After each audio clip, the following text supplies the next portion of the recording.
Hello everybody, welcome to Filmmaking today. Boy and Dulabic here. So, are you looking for a software controller shortcut interface thing?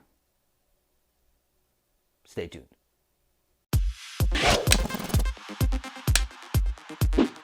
Alright guys, so before we get started, just some housekeeping. This product was sent to me by the company. However, as always, they have no influence on this video. They're not reviewing it before it's being published, and all the opinions you're going to hear are my own. So, let's get started. This is the Tourbox Neo, a customizable software controller, which offers 14 buttons, a dial, scroll, and a knob that can all be programmed to execute various shortcuts and mouse buttons. If you combine multiple buttons, you can map a total of 47 shortcuts using this device. It can be used with all the popular applications such as Photoshop, Premiere Pro, DaVinci Resolve, Affinity Photo, and lots more. Now let's take a closer look at what comes in the box. Here's the box itself. Inside you will find a manual and quick setup guide. There's a USB-C cable to connect the device to your computer and the device itself. If we take a closer look at the device, you will see a dial that can also be used as a button. There's a scroll, which can also be used as a button, and a knob, which again can also be used as a button. There's a button on the side, up, down, left and right buttons, and various others that can all be programmed for various shortcuts. Now let's take a look at the software. So this is the software that is needed to operate the Tourbox device. This is the Tourbox console right here. You download this off of their website and it allows you to map all the buttons that you see right here. So first of all, on this side here you have presets. These you can also download off of their website and they will already come with all the buttons, well, preset, but you can change any of them at any moment, or you can also create your own. If you want to import a preset, you just go here and find it on your computer and boom, off you go. If you want to create your own, you just press this button here and name it, and that's it.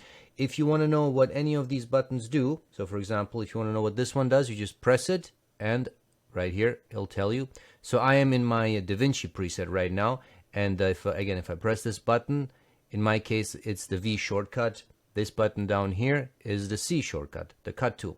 So that's a quick way of knowing what does what. Also, if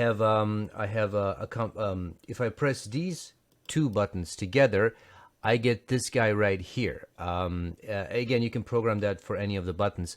This is sort of a quick look, a quick guide that will tell you exactly what button does. If you want to know quickly, if you are in an application and you forgot, oh, what does this button over here do? Well, in my case, I would just press these two buttons combined and it will let me know. And then if I want to get rid of it, same thing, and it gets rid of it. So that's a good way of knowing it. So now let's say we want to program, let's say this button up here. In my case, that's the space key. So you just go there, click on it, and now you can select any of these shortcuts. So here you have your Alt Control Shift Windows buttons.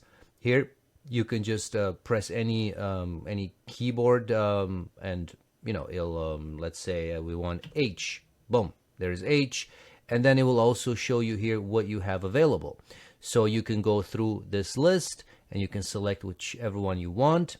Also on this side you have built-in functions. So for example, if you are in Premiere and you want to target a, let's say, basic color grading function, maybe you want this button to control, well, this will actually work better if it's the dial here or the scroll, any of them. So for example, if you wanted exposure, you want to set this guy here to control exposure or something like that, that will work nicely. So you just select whatever you want. Let's say we want H, and then just go OK, and that's it. Now if I press here, that's now H.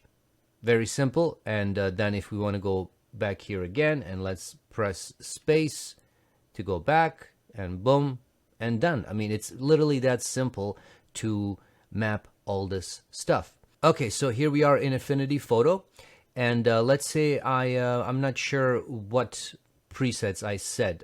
So first of all, you need to set this to the Affinity Photo preset. So in my case, this button here will do that. So if I press it once, I'm in DaVinci, and if I press it again, there's Affinity Photo. So you got to make sure you're on the right preset, and then let's push these shortcuts again. Again, I set this for this guide. So now I get the same guide, so I can see here what does what. So for example, here we have undo, this guy right here. These two will, that's the crop tool, the pen tool. Okay, so you just kind of familiarize yourself in case you forgot. I mean, you should know this because you set this, right? And then down here we have all the different tools, right? Eraser, stamp, healing brush, all that stuff. And then here's that the switch. This decreases and increases the brush and all that stuff. So let me see. So the brush is this guy right here. So let's say we want the brush, boom, and obviously that's way too big. So here we go. And then let's get rid of this here.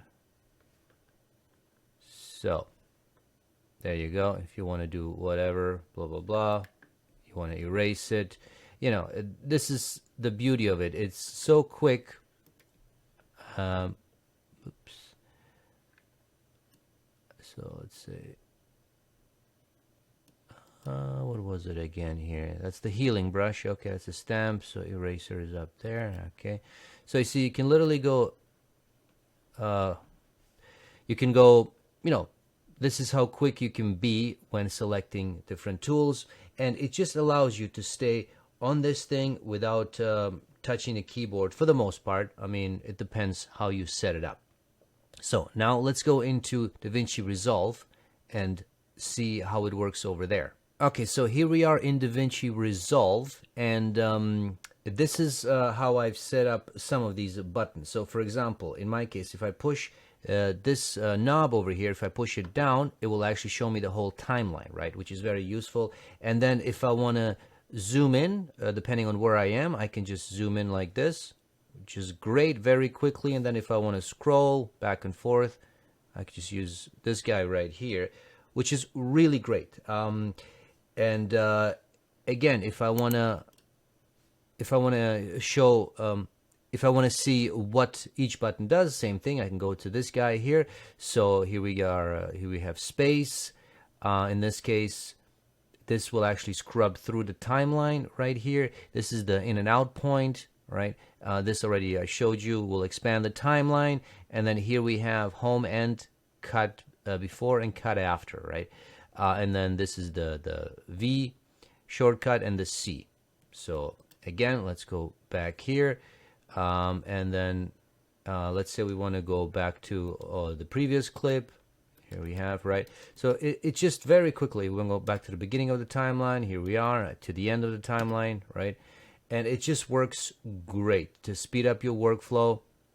And, you know, it just works really nicely. If I want to turn off the snap function, which is right here, it works very nicely. And then if I want to increase, sort of scrub through the timeline, here we have time times 32, or if I want to go back, and then if I push this button, it'll just stop, right?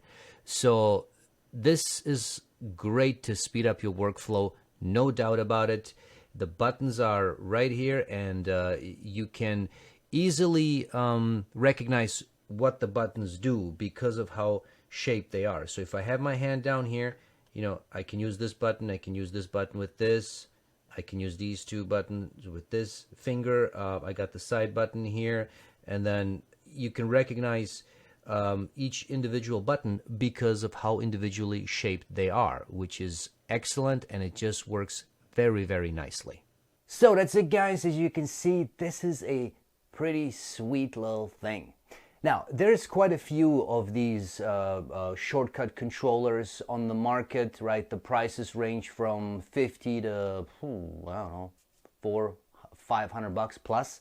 So it all depends what you're looking for, right? Some of them have, you know, just a few buttons. Others will have 30, 40 buttons, whatever the case is. Some also will have, each button will basically be a little LCD display, so you can program what you want that button to be, so you can actually visually see that, right? The problem, in my opinion, with all of those is, first of all, well, if you only have a few buttons and you want more, obviously, you need more buttons. So that's the case with the cheap ones. There's only 3, 4 buttons, right? The problem is also with the other ones, the more expensive ones, aside from the price, right? If all the buttons are the same, they're the same shape and everything, and even if you can program each button and you can assign a photo to it, or something like that, a letter, that still doesn't help you with muscle memory, because you still got to look down to see what the buttons do, right? Now, if it's 5 buttons, you can memorize that easily. But if you're talking 30, 40 buttons, I'm sure there's people who can memorize all that as well, but that's much harder to memorize, right? Whereas something like this guy, where each button is different, right? Or you have a group of buttons, and it makes muscle memory a lot easier. And I think that's the point of this, the Tourbox Neo. It just makes it so much easier to memorize the buttons due to their placement, due to their shape, and all that stuff. So that, to me, is what makes this guy stand out from all the other ones I've seen. Maybe there are other ones I haven't seen that do the same, but from what I've seen, this is really the only one that does that has completely different shapes for each button, right? Which is great. So it definitely helps you price-wise. I mean, I think it's around 180 US, somewhere around there, which is definitely a good deal for this type of a controller. It also weighs actually quite a lot. It's not a light device, right? Now, it's still portable. You can put it in a little pouch that comes with it and carry it around. But it does have a nice weight to it, which is a good thing, because of that, once you place it on your table, and if you want to hit the side button, it's not gonna move or anything like that, because of the weight that it has. So that is actually a very good touch added thing that makes this much more friendly to use. So that's it, guys. I mean, aside from that, who is this guy for? Well, obviously the usual candidates, your photographers, your videographers, right? I mean, I used it here in Affinity Photo and DaVinci Resolve, and I specifically wanted to use in those applications because obviously it'll work in Photoshop, obviously it'll work in Premiere. I mean, those are standard applications. But what about the ones that aren't so widely used, right? Even though DaVinci Resolve is definitely picking up in terms of usage, it's still not the main tool by any means, right? So it'll still work just fine, right? You can program it to do whatever you want it to do. So definitely for those two groups, I mean, technically, really, you can use this for a lot of things. You can program your browser if you want to scroll, right? To scroll up and down. I mean, there are really a lot of usage cases for a device like this. So that's that, guys. I hope this video helped you. Stay tuned for more. If you enjoyed this video, please hit the like button, subscribe to the channel, tell your friends, and all that good stuff. Links to everything will be in the description, so please check those out. And that's it. Thanks.